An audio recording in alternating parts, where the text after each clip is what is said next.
Welcome to Sustainability Bridges, a Eurosif podcast aimed at building bridges between policymakers, investors, academics, and civil society around the theme of sustainable investing.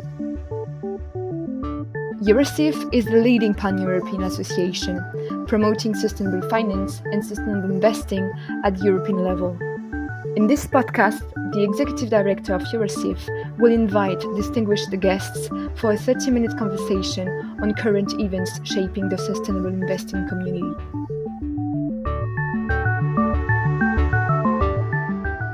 Good morning, ladies and gentlemen. My name is Victor van Hoorn and I'm the Executive Director of Eurosif. For this inaugural episode, I am honored and delighted to be joined by a guest speaker from the European Commission, Mr. Alain Deckers, the Head of Unit of the Asset Management Unit at the Directorate-General for Financial Stability, Financial Services and the Capital Markets Union. Together, we are going to discuss about EU regulations, particularly focusing on the SFDR, the Sustainable Finance Disclosure Regulation, and also its implementation challenges. Just a note of disclaimer here, Alain today has kindly agreed to join us. He will be speaking in his individual capacity, and so what he says cannot and should not be understood as the official position of the European Commission. Alain, thank you for joining us today. And maybe to start us off, we've seen a lot of developments around, how the market and the investment community has adapted to to SFDR as it's being rolled out. And I think it's fair to say, if you look at the initial design, SFDR is inherently a disclosure-based regulation intended on bringing greater transparency to sustainable investment products, making sustainability claims. However, I think it's fair to say that since the SFDR's application, we've seen probably parts of the market treating this more as a label with the classification of product, which seems to point to probably a need and a demand for some sort of labels at European level. Given this, if we think about the SFDR in the future, do you think it should remain a disclosure-based regulation, or do you think that it probably at some point will need to evolve further? Well, thank you, Victor, and also thank you very much for the invitation to join you on this podcast, and hello to the audience. I will repeat the disclaimer. Everything I say is just my private opinions, personal opinions, not the position of the Commission, purely my views, and take full responsibility for any mistakes that I may make. Turning to your question, you're right, the SFDR is essentially a disclosure framework, and those who follow me on social media will have noticed that I have not been shy to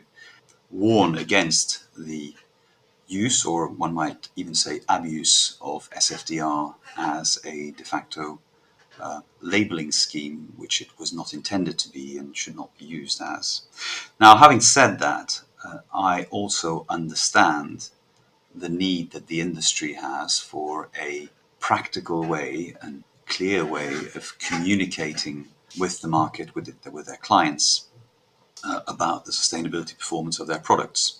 So I can understand that people are searching for a tool that they can use for that purpose. Not only are we seeing this in relation to SFDR, but we're also seeing in a number of countries in Europe, national labels, for example, being developed. So clearly there seems to be some demand for some kind of tool to label the sustainability performance of financial product. We have already, from the Commission side, said we would do a number of things to build on SFDR, and perhaps I can in particular refer to the minimum standards for Article 8 product, which we announced already some time ago in the last iteration of our sustainable finance strategy, which we are reflecting about. That is not in itself a label, but at least it would provide some kind of safeguards to avoid any risks of greenwashing, and hopefully also provide some further clarity about the scope of Article 8, for example. Because I think one of the issues which we appear to be struggling with is that the definitions used are not always perhaps fully clear, or at least not fully understood, and therefore that may be a help in that context too. But I think we do have to be careful, because if we continue on the path that we are on, which is to say that we're seeing really a very dramatic increase in funds classified as sustainable under either Article 8 and Article 9, but in particular Article 8. Frankly, I've said it already before in other contexts that my fear is that there are simply funds that are being rebadged, not because the characteristics of the underlying assets are changing, but just because there is a commercial need, and I've used the term commercial imperative in other contexts, for the industry to be able to show that they are active in the sustainability space. But that, of course, is not the way things should happen. Products that are offered as sustainable really must be sustainable for whatever definition of sustainability we choose to adopt. But it has to be clear and it has to be rigorous, and that's perhaps something which we need to do some further work on. As I said, in particular, we've announced this that we would look at Article 8, minimum standards. Perhaps we need to look at some other aspects, but perhaps we need to also look at Article 9. But those are issues that we are reflecting upon, and we will see exactly how that goes forward. Okay, thanks for that comprehensive answer. Obviously, this is a fast evolving environment, and I think the EU in 2018 with its action plan, of which the SFDR was a cornerstone, obviously showed leadership by going that direction and being the first major jurisdiction in the world to do that. We've seen now in recent months a number of other jurisdictions, I think notably one closer to home, which is the UK, announcing its intentions, which somehow seeks to build on the experience of SFDR in the EU. Now, at least that's the way I read it, decided to take a slightly different approach, building a transparency-based requirement that will apply for all, a floor, I think they call that SDR, and on top, complementing that exactly with a number of labels. They've looked at different categories: sustainable, responsible, also transition, which I think is something that featured prominently in the Commission strategy of last year, the effect of transition finance. So is that an approach do you think is worth emulating? Would that come from regulation? Is that guidance? Is that industry initiatives? All of these ideas are certainly worth examining. There is perhaps a particular need to reflect about how sustainability performance of financial products is communicated to retail investors. Because, again, I speak on a purely personal basis, but my firm conviction is that just throwing a lot of disclosures in kind of documents of several pages at retail investors is simply not an efficient or effective way of proceeding. I have grave doubts that most retail investors have the time or inclination to read such documents, and of those who read them, I have grave doubts that the majority would even understand what they say, because as always, these documents will have gone through the hands of several layers of lawyers, and the result is not always necessarily clear English that is easy to assimilate by retail investors. I think we need to reflect upon that. How do we communicate, in particular to retail investors, but not necessarily only to retail investors, because if you think about the very large institutional investors or asset managers, they have the resources and expertise and so on to assimilate pretty much any kind of information. When you're talking about smaller, still professional institutional investors, but smaller ones, that may not always necessarily be the case either. They certainly wouldn't have the same capacity as somebody like BlackRock or something like that has to assimilate thousands or even millions of data points and process them in the way that such large players do. There are issues to reflect upon there. I'm not going to say at this stage, again, because I am speaking in a personal capacity, what we will do. It is certainly an interesting question, and I think that what the UK is doing is interesting. We'll certainly monitor it very carefully.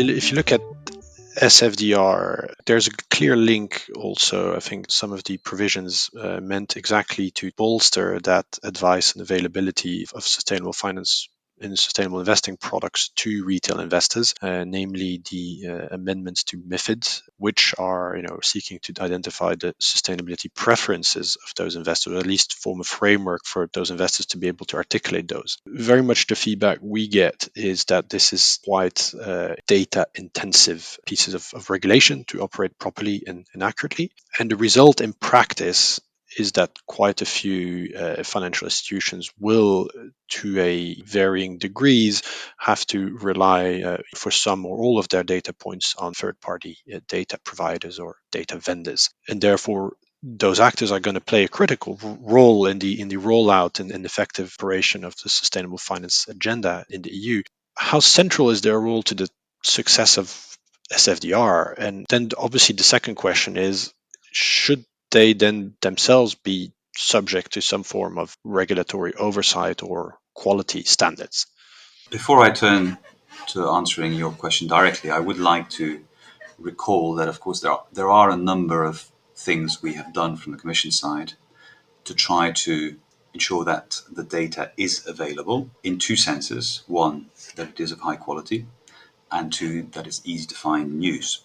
I'll refer in particular in that context to two proposals which were adopted last year, and I was involved in those because at the time I was in charge of the unit dealing with those. So that was the CSRD, the Corporate Sustainability Reporting Directive, which was adopted in April of last year, and the proposal for the European Single Access Point that was adopted in November. It's actually three proposals.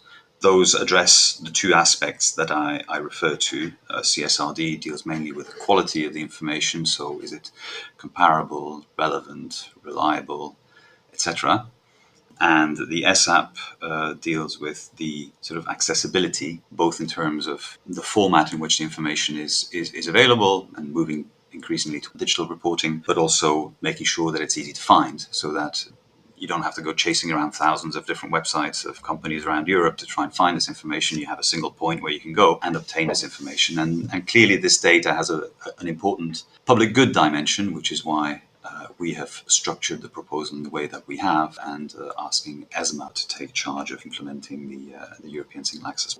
So those are things that we've done to precisely to try to ensure that data is available, both of high quality and easy to find and easy to use. Now, turning more directly to your question, there may be a need in some cases to look at how the market in sustainability data, but corporate data more generally, works. At the moment, for example, there is a consultation running on sustainability ratings and the way that ESG factors are taken into account in credit ratings also. So that's one area that we're looking at. I think my personal view would be that I wouldn't exclude necessarily that some, at least, data providers or actors in this whole field of sustainability data may need either further guidance or perhaps even regulation. I am not, however, convinced that we should regulate everything that moves. I think we need to look at this a little bit in a dynamic manner, because we hear, for example, a lot of complaints about the lack of correlation between sustainability ratings. Well, first of all, I don't think we're ever going to see in sustainability ratings the same degree of correlation, such as it is, that we see with credit ratings. For the simple reason that credit ratings are a one-dimensional issue, whereas sustainability ratings are a much more complex, multi-dimensional issue. Sustainability ratings, some look more at environmental issues, some look more at social issues. So there is naturally more diversity in that space. Having said that, I think one of the issues, I suspect, that is undermining the comparability or perhaps even correlation of sustainability ratings is the heterogeneity and the quality of the underlying data that's used. And again, that speaks to the lack of consensus so far about how we report about sustainability issues. Now in the EU with the CSRD, but also more internationally with the ISSB and work that's been done in other jurisdictions such as the US on climate reporting, for example. I think that in the coming years, the data will improve in quality and it will improve in comparability. Whether we fully converge on a single framework at international level remains to be seen, because there are all these issues about single materiality versus double materiality and so on. So, and those are not easy issues to crack necessarily, both technically and politically. But I think we will see greater homogeneity in underlying data, and I think that will feed through into some of these things, such as sustainability ratings, and perhaps improve that comparability. Now, there may be other issues that we need to look at also. I mean, for example, with credit ratings, credit rating regulation, the EU also deals with transparency about models or methodologies. It deals with governance, things like that. Perhaps those are issues that we need to look at for some of these players too. Again, I don't want to go too much into this, because again, I'm not in charge of it anymore. My colleagues are running this, and I don't want to give the impression that I'm hanging over their shoulders. So these are really very general reflections from a personal point of view. I think to see what the Commission will do, you'll have to wait and see what the outcome of the consultation is, and then whatever decisions are taken at a later stage.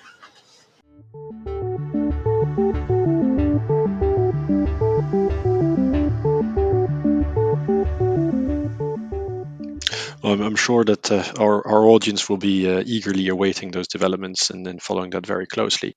Coming back to some of the earlier points made in today's podcast, at the end of the day, it seems as a core issue that we're all grappling with as policymakers, regulators, industry, civil society is this notion that gets easily banded around is greenwashing. Are you greenwashing? I think we saw a major asset manager in Europe last year made the headline news about allegations of greenwashing, seeking to defend itself and explaining what it had done and what it hadn't done. At least for me, in some cases, I think greenwashing is quite clear and quite egregious, and it's easy to spot. But in many instances, I think it seems to center around this gap between what financial products do. Many what they do at the end is manage ESG related risks and opportunities, and maybe what retail investors or associate or civil society expect them to do, which is be able to show a direct positive impact on climate change, preserving biodiversity, water use. So kind of really addressing the sustainability issues that we're seeking to address. Do you think that we can? Do you think it's an idea to adopt a definition of greenwashing, which is I think something, for example, ESMA recently suggested maybe in its sustainable finance roadmap, or do you think that we should look at other tools maybe than a pure definition to kind of address the issue? Sure. Greenwashing obviously is an important concern. And the reason for me, again, speaking personally, is that I'm afraid of what would happen if the next mis-selling scandal is about sustainability or ESG characteristics of financial products. Because if that were to happen, it could really dramatically impact confidence in this market and really set back the whole sustainable finance agenda. And that's why I consider that it is something that we have to be very mindful of. Whether it should be defined, whether greenwashing as such, that word, whether we should give it some kind of definition, presumably in legal terms, I don't know. I suspect that greenwashing may be a little bit akin to this famous comment by, I think it was a US judge, maybe even a Supreme Court judge, who was referring to pornography. And he said it's very difficult to find, but I know it when I see it. I don't know whether we can give a single strict legal definition to greenwashing, because it manifests itself in slightly different ways depending on the specific context that you're looking at. In the context of selling a fund product, for example, is something slightly different from perhaps, again, from a sustainability rating that gets the sustainability performance of a product wrong. So I don't know whether a single definition would be feasible or useful. That's maybe something that needs to be looked at. But I do think that what we need to strive for is clear requirements and clear definitions, and obviously, hopefully, consistent definitions of what we're trying to achieve in terms of the sustainability performance of financial products. And again, these are things that I think that to a certain extent, there's quite a bit of learning by doing in this area. It's always very difficult to get everything perfectly right the first time round. So we are. I suspect this is going to be an iterative process where the legislation sort of develops. We now have, for SFDR, for example, we've had level 1 in force since March of last year. We've just published, the Commission has just published and adopted and published the RTS with the specific disclosure requirements. So again, that will hopefully provide more clarity. That doesn't mean that our work is done, because there's still more work to be done. We've just sent a couple of mandates to the European supervisory authorities to do some further work on the RTSs. As I said before, maybe we need to look at some of these definitions in Article 8, for example, via these minimum standards. So I think there's more work to do to further ensure that that our legal framework is robust and clear. And as I said, this is, I think, going to be an iterative process. We're never going to get everything perfectly right the first time round. I don't think anybody, either in the Commission, the Parliament, or the Council, would claim that we do. Learn as we go along and gradually improve the legal framework. No, absolutely. That's something we echo with our audience the whole time. It was a first mover, and as a first mover in the EU, it's always a challenge to get it perfectly right from the beginning. But there's a lot of learning by doing. Alain, I've wanted to thank you for joining us today for this podcast. I think it was really insightful. I think it helps our audience really get a clearer picture of where we might be going on all of this. And I want to thank you. I hope we can welcome you again in a future edition of the podcast, a year's time to take stock and see how much success we've all booked together. Thank you very much, Victor. It was a pleasure, and yeah, maybe in a year's time, then you can hold me to task to see if anything I said actually came to pass.